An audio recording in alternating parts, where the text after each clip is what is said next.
Welcome to week 4 of Health Services Management.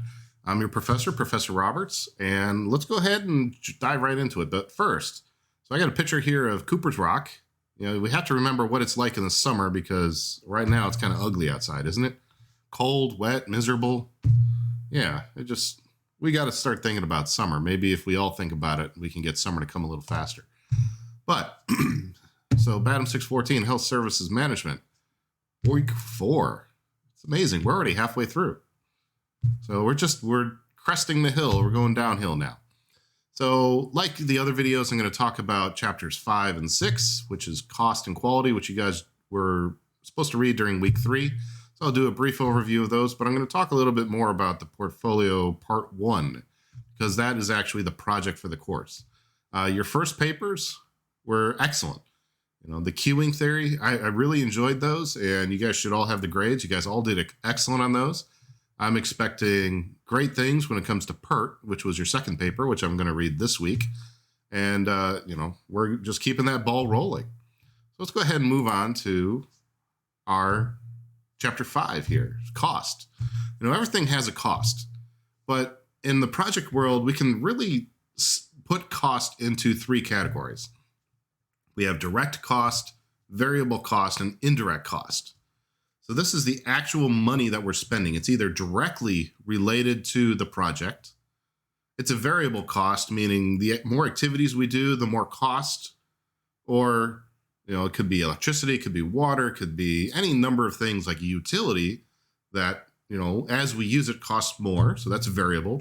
Could be actually using certain spaces. Health services, you might be an independent provider, let's say, and you're charged for your use of the operating room by the actual hospital. Of course, that cost gets wrapped up into your services to the patient and their insurance, but you may have to pay for the services of the physical building.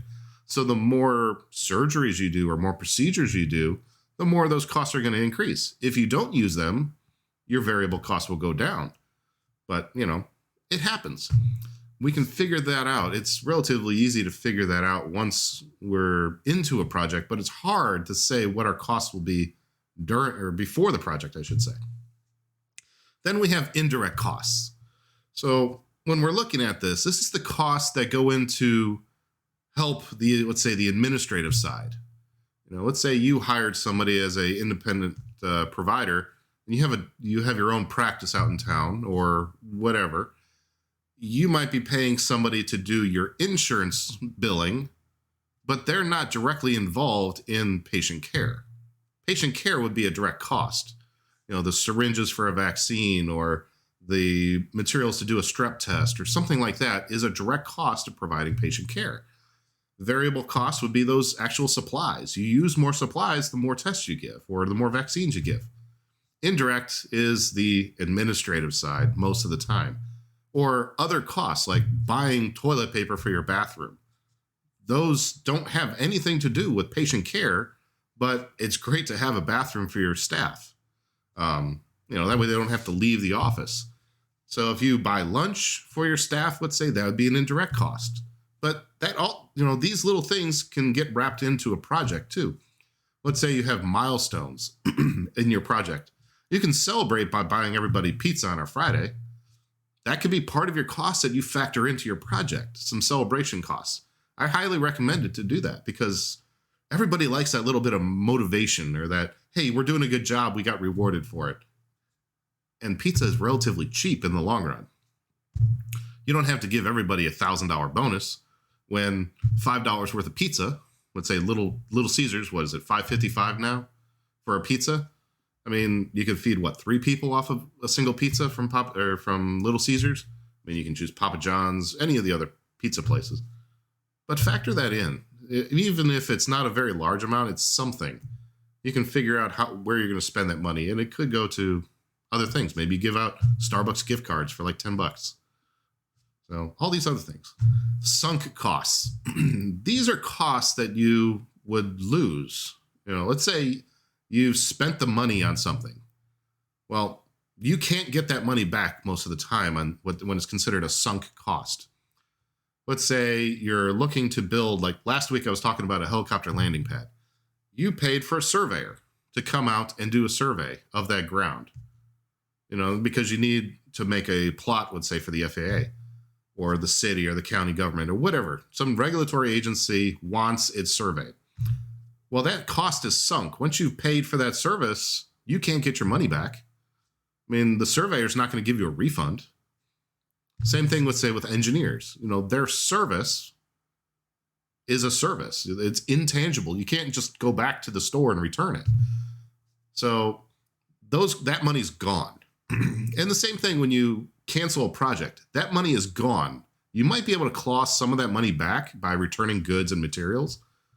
But usually, honestly, you could probably write off 100% or at least 95% of the money that you've spent because it's gone. You've put the money out there.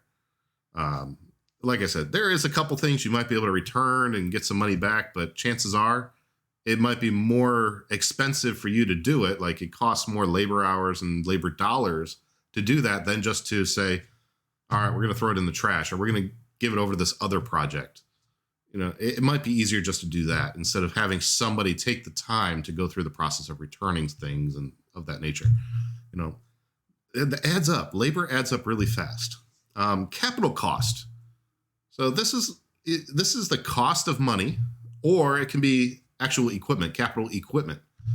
So let's go with capital equipment. If you're working in a hospital setting, and your hospital has chosen to purchase a new MRI machine because they have such a demand for MRI imaging. Well, one of those machines can, and don't quote me on this because I'm not an expert in purchasing these things. An MRI machine, I heard, can cost $2 million and take a year to actually get set up properly into the space it's going to. It's more than just a machine. You got the cooling system. You have to magnetically isolate certain areas of your facility. There's a lot more than just the machine. So you have to outfit the room, make sure that there's no magnetic items in there that can damage the machine or people if they get in between it and the machine. So that alone can be expensive. Just all the extra stuff in addition to the machine. Now, cost of capital.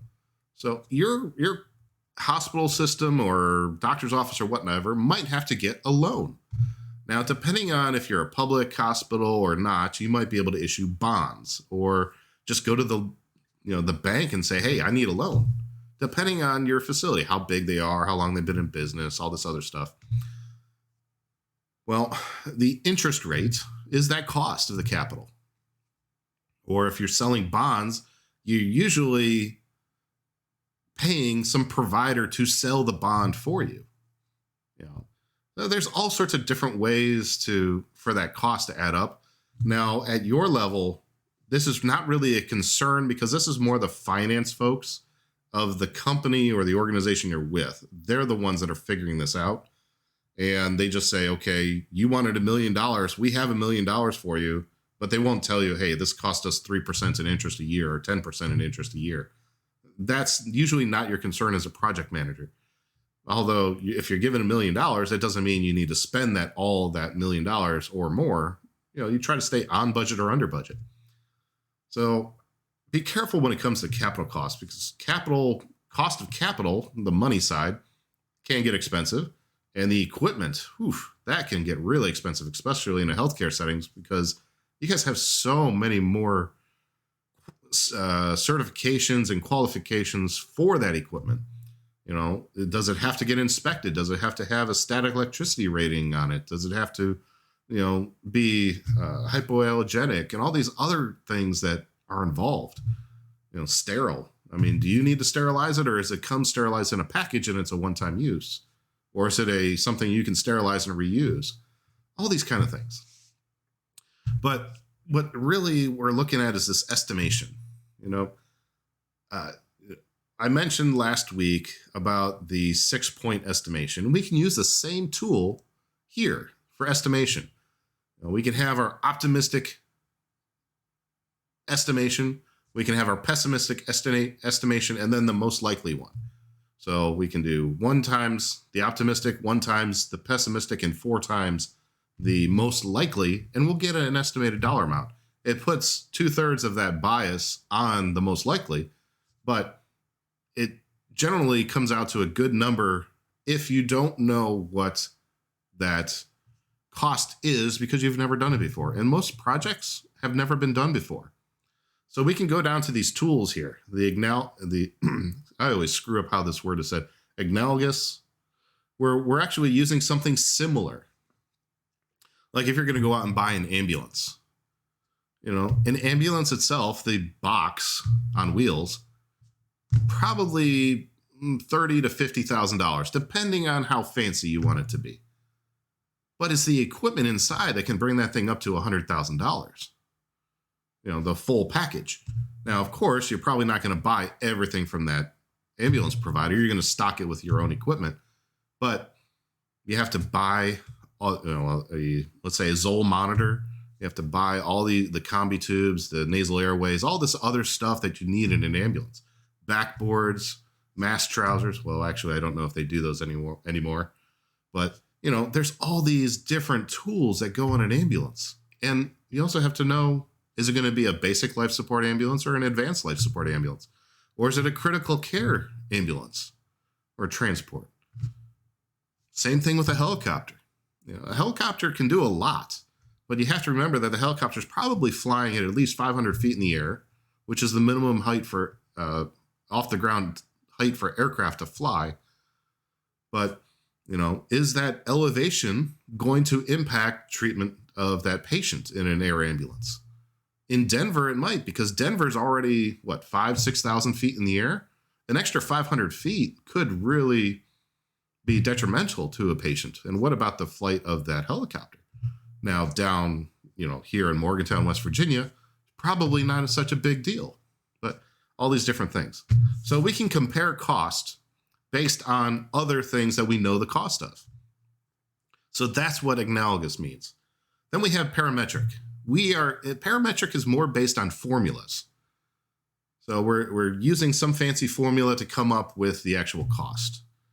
So in this case, we know that it costs roughly X number of dollars to see a patient, let's say in the emergency department. Well, we can say, okay, if we want to see more patients, that means we're going to have more cost, and we might have to get more providers and so on and so forth. So you can use, this is our formula for our current. If we saw twice as many patients, so we'll need twice as much equipment. All that equipment costs this much, so we could just do times 2, right? So that's another way to get an estimation. Now, of course, it's not going to be exactly the same. Inflation has gone up, cost of living has gone up, so there's prices have really skyrocketed in the last couple months. I mean, shoot, it's the last day of January already. So, December had 6%, almost 7% or something like that inflation. It was bound to happen. But the best cost estimation that you can do, in my opinion, however, it takes a lot more effort, is what's called bottoms up. So you work from the bottom. So when you have your work breakdown structure, the bottom task, the bottom hierarchy, all the way at the bottom, you have those individual tasks or subtasks or whatever level you've gotten to. Estimate all of those and then roll the cost up to each level. And then once you get all the way to the top, you have a grand total. Now, of course, you probably want to add, let's say, 10% buffer or 20% buffer or some additional thing on top, because estimation is just that. It's an estimation. It's a sophisticated guess. So chances are we estimated low. That's just our nature. We estimate low. You're trying to lose weight, you overestimate your exercise and you underestimate your calorie intake. It just happens. But we generally do that on our estimations. We estimate low. So I recommend, once you get all the way to the top, once you consolidate all those costs upwards, is add 10%, add 5%, just from practical experience. Your organization might have a preference on which one of these they use, analogous, parametric, or bottoms up. And they might say, okay, once you come up with your number, add a certain percentage to it. Or it's just maybe a word of mouth policy or procedure that's done.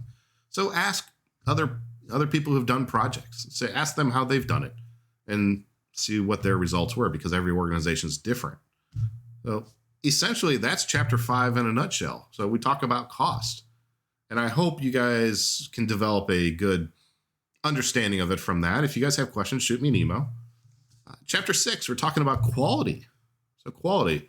So really, quality is about the planning, improvement, and control. So planning, what do we do right in the beginning to ensure we have quality? For example, we go down to these tools here. We have cause and effects diagrams, also called the Ishikawa diagram. That's the real name. It's just people understand it better as cause and effect diagram or the fishbone diagram. Check sheets. So if you ever go in for a procedure at a medical facility, they're running down a check sheet. They're making sure you're the right person that's supposed to have that procedure. They're making sure that your allergies, they're having everybody come in and talk to you. So everybody has their own things they need to verify. I recently had nose surgery done for a deviated septum, and they checked my name and wristband like 7 times. Anytime I moved to a different location or there was a new provider in the room, they checked my wristband and they asked me my name and why I was there. It got kind of old, but I understand why they did it. When the actual surgeon came in to talk to me before going to the operating room, they verified everything again. And then they signed a piece of paper saying they understood what was being done. I signed the same paper saying I knew that's what was being done. And then, all the other providers came in. And then when I got wheeled into the operating room before they knocked me out, they verified my name, what procedure I was having done. And I heard them starting to talk about some other things that they do for safety. They had a check sheet making sure I was strapped down to the table so I didn't roll off or fall off or whatever else. Make sure all the IV lines were set properly and so on and so forth. So, that is making sure quality starts from the beginning. Improvement, there's always room for improvement in quality. We never come up with perfect 100% quality right out of the gate. So oftentimes we need to go through a process and check things. If we notice something that's not right, which we might see with a histogram or a Pareto chart. Pareto chart, usually we put things in order of frequency, and usually that first column is the largest. When you put them largest to smallest in occurrence, usually that first thing is 80% of your problems. So you can start working on that one because you knock out 80%. And then you do the Pareto chart again. And you take out the largest one, that might be 80% of your remaining problems. Or you might have identified a new problem. And the same thing with histograms, although histograms are just about recording the frequency. And you can kind of see what is happening the most. Histogram and Pareto charts are essentially the same thing, just Pareto charts are organized a little different. Let's see here. So improvement, we're going to do things like Six Sigma. We're going to take a look at the process, take some measurements, see how we can reduce that variation from where we want our specifications. If we want somebody's blood pressure to be within a certain range, we can give them vasodilators to make their blood vessels bigger, which would probably drop their blood pressure. But then you can give them vasoconstrictors, which shrinks the blood vessels and makes their blood pressure higher. Hopefully, of course, medical science is not an exact science. Everybody's different. But you can say, okay, if we give them this much of this medication to do this, is that the right dosage based on what we've seen in the past? And, that's usually what the pharmaceutical companies are doing with their medical trials. They're seeing, okay, what is the right dosage to get the desired effect? So hopefully they've done their job right, and you as a provider or you as a patient gets the right thing done or the desired outcome from that medication. But we can improve that with a lot of different things with control charts. Or I shouldn't say we improve. We can see what the current status is with control charts and a lot of other style charts. I mean, this isn't a quality class, so I'm not going to dive into that. I also teach supply chain quality. But we'd spend an entire semester on this on the undergraduate level. But improvements is just taking it where we're at and hopefully to a better result. And quality control, this is at the end usually. A nurse calls a patient 2 days later or the next day and say, hey, how are you doing from your procedure? The nurse actually called me and said, hey, how are you doing? Anything to report? Any problems, any issues that we should know about? And, I told them an issue and they said, okay, just take care of that. We'll let the doctor know. I actually got a doctor's phone call in an hour and the doctor's like, hey, tell me more about what's going on. And I told them and they said, oh, okay, that sounds right, but keep an eye on it. If there's any issues, come in. It was great. And my surgeon was actually from WVU, but they were contracted to the Department of Veterans Affairs in Clarksburg. So I got my surgery done in Clarksburg at the VA Medical Center. But yeah, a great experience. I was not awake the whole time. I just remember getting knocked out and then waking up and things were done, which is what you're supposed to expect, right? But all of these quality endeavors has a cost. And usually the later in the process you go to try to fix a quality issue, the more expensive. So kind of going with the medical thing, if there was a mistake in surgery and it wasn't corrected during surgery and it went and no one noticed it, it can turn into a lawsuit, malpractice and all that. If it went to that level, that's probably the most expensive thing that can happen. Hopefully, if you're a provider and you're in one of those positions, your insurance is paid up. If you're not, you might want to look into your insurance. But, it's expensive at that level. It could be millions of dollars or hundreds of thousands of dollars, depending on the situation. However, going back to the quality planning, it might take an extra 5 minutes to do a check sheet.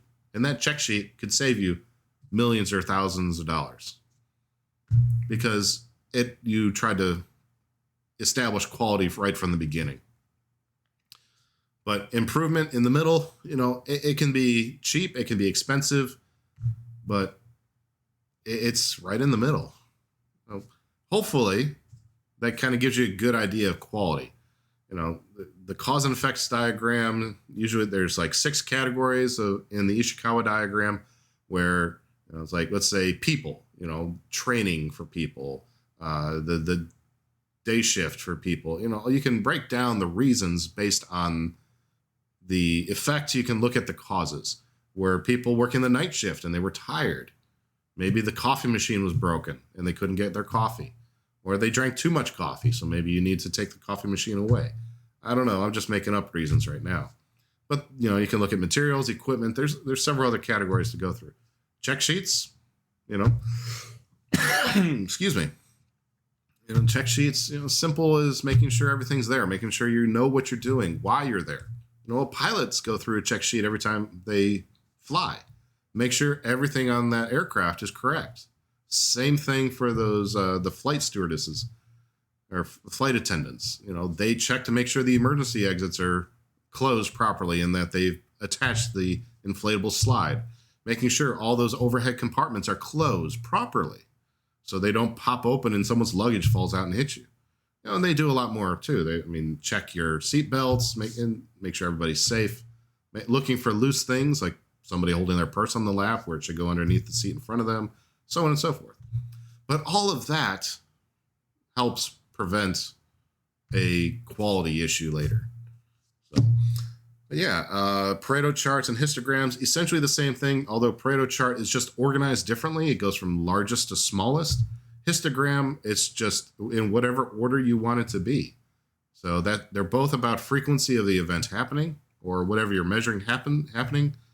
And and there's more tools too. You probably saw a couple more in your book, but these are the main ones that are used. And Six Sigma, that is a whole, 40-hour class or 80-hour class, depending on what belt level you want to go. I've gone through the Six Sigma black belt level. So I'm considered a black belt. The next step up would be a master black belt, but there's also green, yellow, and white below a master black belt or below a black belt. So if you're interested in the quality side, most community colleges have a class about Six Sigma. And you can take a look at those. And all right. All right, I think I'm good on this one. If you guys have more questions, like I said before, send me an email. I'll be more than happy to work with you. All right, our project portfolio. So part one. So we're going to talk about the business case. You guys already did a personal business case for your, I want to say it was week 2 discussion. And then a project charter. So what is the project to do? What is the scope of the project? What is the, who's going to be involved? Stakeholders, all of that is in it. Work breakdown structure. You're going to try to break down whatever the project is down into its work components. And then a rough budget. Now, there are templates for this in your, or on eCampus. And I understand, I was under the mistaken impression that you guys were already in like a project group for your healthcare MBA program, that it was like the general MBA program where everybody's in a project and they're like doing consulting work with an outside firm. But apparently that was not the case and I was misinformed. However, we can still move forward with this. Think of a project that your company, your organization would benefit from. And think of it as a team, because this is a team assignment, and see whose idea is probably the best or has enough where you guys can do these kind of assignments. These assignments are all available on eCampus, so you can see what's coming up for the next couple of weeks.